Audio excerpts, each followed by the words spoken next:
Bab 765. Keluarga Ekus. Wanita itu tak mengira Devan akan langsung melepaskannya. Dia itu wanita yang sangat cantik. Mana mungkin Devan tak mau menikmati dia berkali-kali. Tapi Devan malah berhenti di tengah-tengah dan minta maaf. Apa keadaannya sekarang membuatnya hilang akal.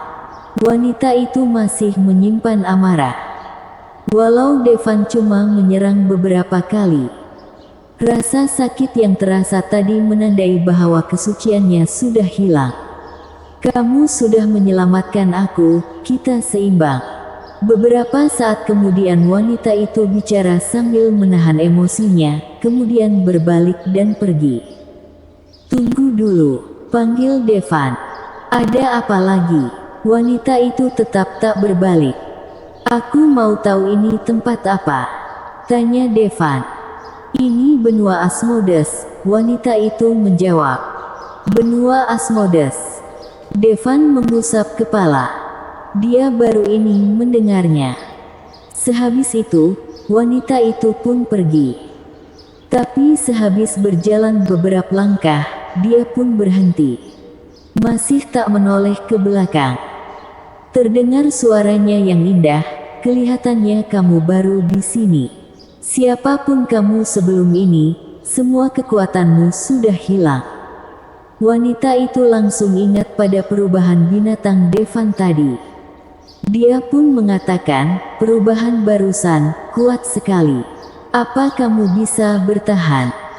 Kamu bilang, kalau sudah sampai di sini, semua kekuatan hilang, apa maksudnya? Devan kaget. Apa bukan cuma dia yang kekuatannya hilang? Kenapa wanita itu bisa tahu dia kehilangan kekuatannya? Sejujurnya sangat mudah.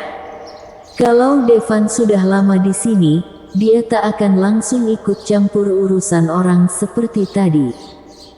Kemungkinan dia berpikir, dia ini sangat kuat. Maksudnya, wanita itu menjawab. Ini bahaya. Waktu lihat wanita itu tak mau bicara lagi, Devan kembali menanyai. Wanita itu, namanya saja benua Asmodes. Mana mungkin tak bahaya? Maksudmu orang-orang tadi? Tanya Devan. Mereka cuma orang biasa sepertiku. Yang sungguh mengerikan itu orang-orang asli sini, semoga kamu tak harus berurusan dengannya. Sehabis wanita itu mengatakannya, dia pun pergi. Dia cuma bisa melihat punggung wanita itu menjauh. Devan jadi merasa sepi. Kenapa dia tiba-tiba mengalami perubahan Kirin? Walau cuma sebentar, tapi dia tak akan pernah melupakannya. Wanita itu indah sekali. Badannya itu gabungan semua yang sempurna dari seorang wanita. Seakan semua wanita di dunia ini dikumpulkan dan diambil bagian terbaiknya, kemudian disatukan dan jadi wanita yang sempurna. Walau dia tak dapat banyak petunjuk dari wanita itu, namun asal dia masih ada perubahan Kirin, Devan tak takut apapun. Terlebih mereka ini cuma orang biasa. Bisa dia hadapi dengan santai. Tapi dia tak tahu orang asli yang dimaksud wanita itu. Dia tak tahu, jadi dia periksa sendiri saja.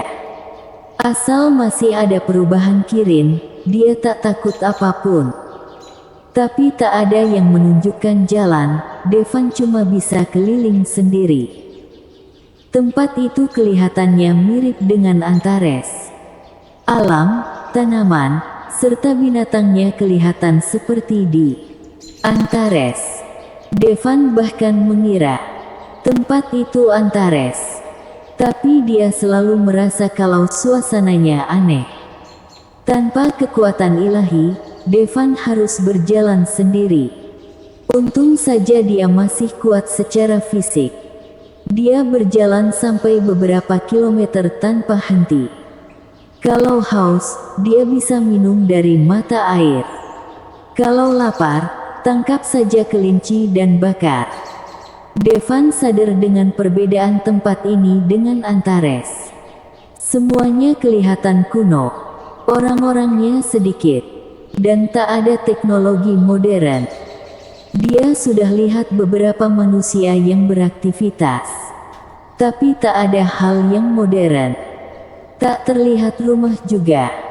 Seakan orang-orang itu tak tinggal di rumah. Sehabis seharian berjalan, Devan pun lihat kota yang cukup besar.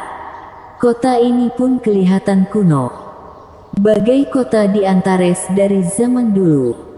Menakjubkan, ternyata sampai tempat manusia berkumpul, Devan pun kelihatan senang. Kalau pergi ke tempat banyak orang, pasti akan tahu beberapa hal tentang tempat ini. Cara mendapat kembali kekuatannya atau cara kembali ke tempat asal. Devan langsung menuju kota itu. Nah, kamu ngapain? Itu tempat orang-orang asli tinggal. Seketika, suara orang tua terdengar. Orang asli. Devan pun ingat wanita cantik tadi bilang kalau sebaiknya tak bertemu orang asli tempat itu. Apa orang-orang asli itu mengerikan?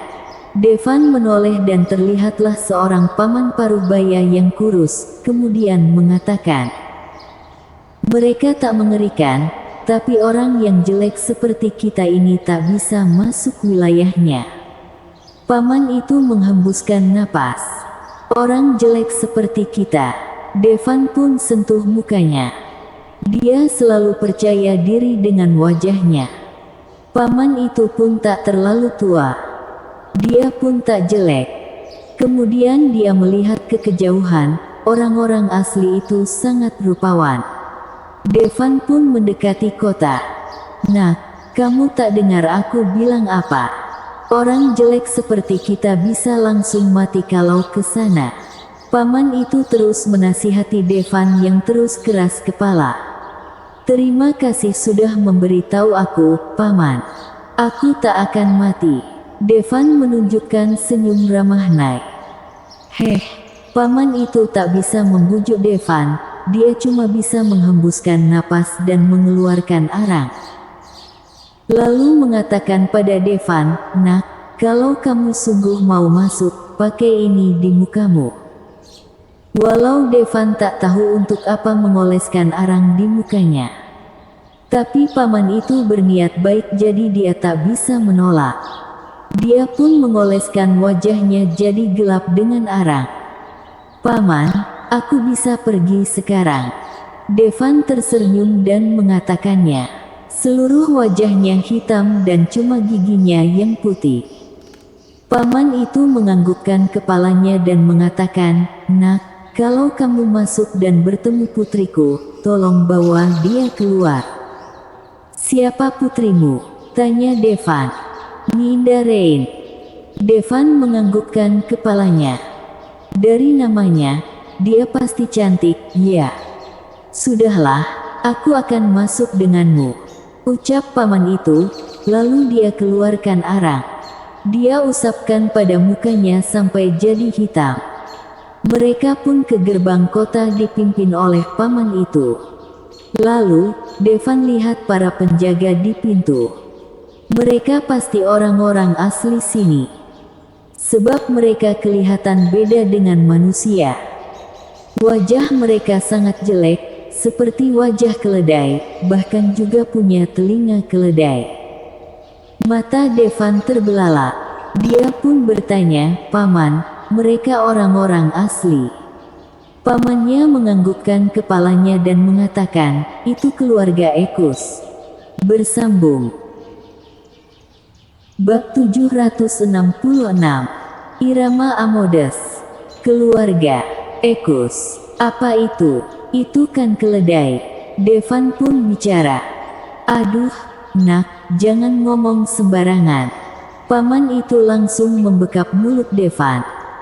Dia lihat sekitar tak ada yang mendengarkan, kemudian dia lepaskan Devan karena takut.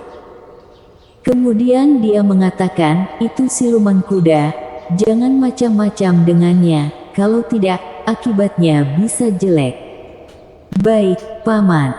Aku tak akan ngomong sembarangan lagi. Devan menganggukkan kepalanya. Namun dia mau mengatakan satu hal. Orang-orang dengan wajah keledai itu punya badan yang sangat kuat. Otot-ototnya bagai batu. Di tempat yang tak ada kekuatan ilahi dan aturan, kalau Devan tak ada perubahan Kirin, kemungkinan dia tak akan bisa bertahan. Baiknya tidak macam-macam. Mereka berdua pun berjalan ke gerbang. Di gerbang itu ada antrian yang semuanya berisi manusia. Paman, kamu tadi bilang manusia baiknya tak ke kota itu, kan? Kenapa banyak orang? Devan penasaran dan menanyakannya. Kenapa? Tentu untuk cairan penguat, ucap paman itu. Cairan penguat, tanya Devan. Ramuan untuk menguatkan badan. Kamu lihat para siluman kuda itu, kan? Mereka semua sangat kuat, itu karena cairan penguat. Paman itu kelihatan agak sedih waktu bicara soal cairan penguat. Tak ada orang yang tak mau jadi kuat. Walau masuk dunia orang-orang asli ini sangat berbahaya, tapi banyak yang masih mau mengambil risiko itu. Kamu itu jelek dan mau masuk kota, pergi. Surang siluman kuda memukul satu manusia yang mengantri. Manusia itu pun diterbangkan sampai beberapa meter. Kepalanya pun remuk. Siluman kuda kelihatan sangat kuat. Dan dia itu cuma penjaga gerbang. Pasti bukan orang yang terkuat. Tapi kekuatannya sudah sekuat itu. Kemungkinan Devan yang jadi orang biasa, tak akan bisa memukul orang sampai melayang bermeter-meter jauh naik. Perubahan Kirin Devan memang benar-benar kuat. Tapi sebagai manusia biasa, dia tak sekuat itu. Apalagi, dia tak bisa memakai kekuatan ilahinya. Tapi waktu Devan lihat manusia tadi terlempar, sudut mulutnya kembali bergerak-gerak. Sebab, dia lihat manusia itu tidak jelek. Tapi bagi siluman kuda itu dia jelek. Ada apa ini? Apa di dunia ini kebalik? Kamu lihat, di dunia ini, yang jelek itu bagus. Makin rupawan maka makin tak diterima, bahkan tak bisa masuk kota. Dan sebaliknya, makin jelek, malah makin disuka. Ucap paman itu. Devan pun paham kenapa paman itu menyuruh Nai mengoleh arang ke mukanya. Tapi walau tertutup arang, Devan tidak kelihatan jelek. Namun dia tahu harus apa.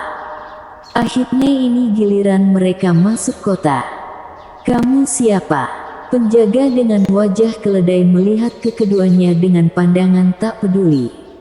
Halo, Tuan, aku Renden. Ucap paman itu pada dua penjag dengan menunjukkan senyum. Baik, masuklah. Penjaga dengan wajah keledai itu melihat pada Renden dan mengatakannya. Kemudian dia melihat ke arah Devan. Kalau kamu siapa? Aku Devan. Masuk. Penjaga dengan wajah keledai itu mengizinkan Devan masuk. Paman Renden jadi agak kebingungan. Dia sebelumnya cemas, walau Devan bisa jadi ditetap tak bisa masuk. Tapi ternyata, mudah juga. Sehabis menoleh dia pun paham. Sekarang, Devan miringkan mulutnya, dan mata menyipit serta ekspresi bengong. Mereka berdua pun masuk kota. Devan kemudian buka matanya. Terlihatlah penduduk kota ini, yang dibagi jadi beberapa kelas. Kelas tinggi, makan dan minum dengan enak, bahkan tak perlu bekerja. Dan kelas rendah, cuma jadi pelayan dan harus menghibur orang lain. Gimana cara bedakan kelas tinggi dan kelas rendah?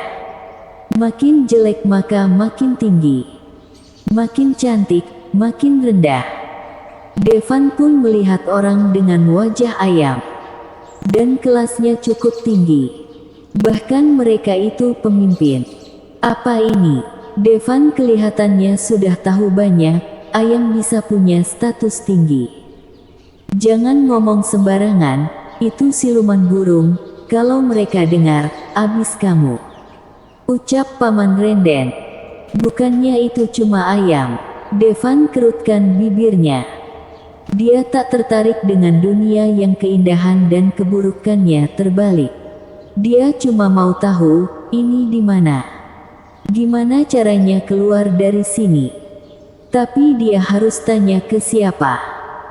Paman, aku mau jujur, aku bukan dari dunia ini, aku mau pergi dari sini. Kamu tahu cara keluar dari sini? Tanya Devan. Pamannya itu pun kaget. Seketika, paman itu kelihatan tenang. Pergi, mana mungkin bisa pergi? Kamu perlu 1.000.000 cairan penguat, ucap paman itu sambil menghembuskan napas. Paman itu pun bukan dari dunia ini. Di dunianya dia juga orang kuat dan hebat. Tapi sampai sini, dia langsung jadi orang biasa. Kalau mau kembali ke dunia asal, harus dapat 1.000.000 cairan penguat. Oh, mudah sekali. Tadinya, Devan kira bakal perlu waktu yang lebih lama. Ternyata cukup sederhana. Sederhana.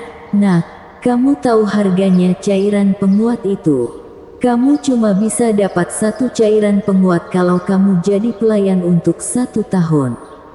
Itu berarti, kalaupun kamu tidak memakainya, kamu perlu waktu 1.000.000 tahun.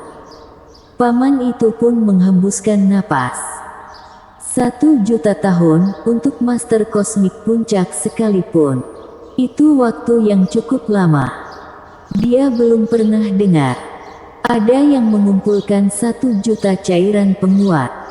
Apa cuma bisa jadi pelayan saja? Tak ada cara yang lebih cepat? Devan menanyakan. Ada. Paman itu menganggukkan kepalanya. Oh, aku bisa apa? Tentu Devan tak bisa menghabiskan waktu 1.000.000 tahun untuk jadi pelayan. Ikut dalam irama Asmodes. Irama Asmodes. Devan kebingungan. Cuma cukup menyanyi. Kalau kamu bisa jadi nomor 1 dalam irama Asmodes, kamu bisa dapat 10.000 cairan penguat. Yang jelas kamu jadi terkenal, dan bisa dapat banyak pengalaman kerja, dan juga dapat cairan penguat dengan cepat. Itu cara paling mudah untuk dapat cairan penguat di benua Asmodes. Jelas Paman Renden. Devan tak tahu harus berkata apa. Dalam hari dia berkata, kuda dan ayam itu jelas jelek. Tak disangka, seleranya cukup bagus. Merek suka musik. Sejujurnya mudah untuk dipahami. Orang-orang asli benua Asmodes tak perlu kerja. Semua yang mereka butuhkan cukup dapatkan dari manusia. Mereka cukup menikmatinya. Kalau tak harus melakukan apapun, cukup bersenang-senang saja. Paman, gimana cara ikut irama Asmodeus? Tanya Devan. Nak, jangan bilang kamu mau ikut. Paman itu pun tak percaya. Benar. Devan menganggukkan kepalanya. Bersambung.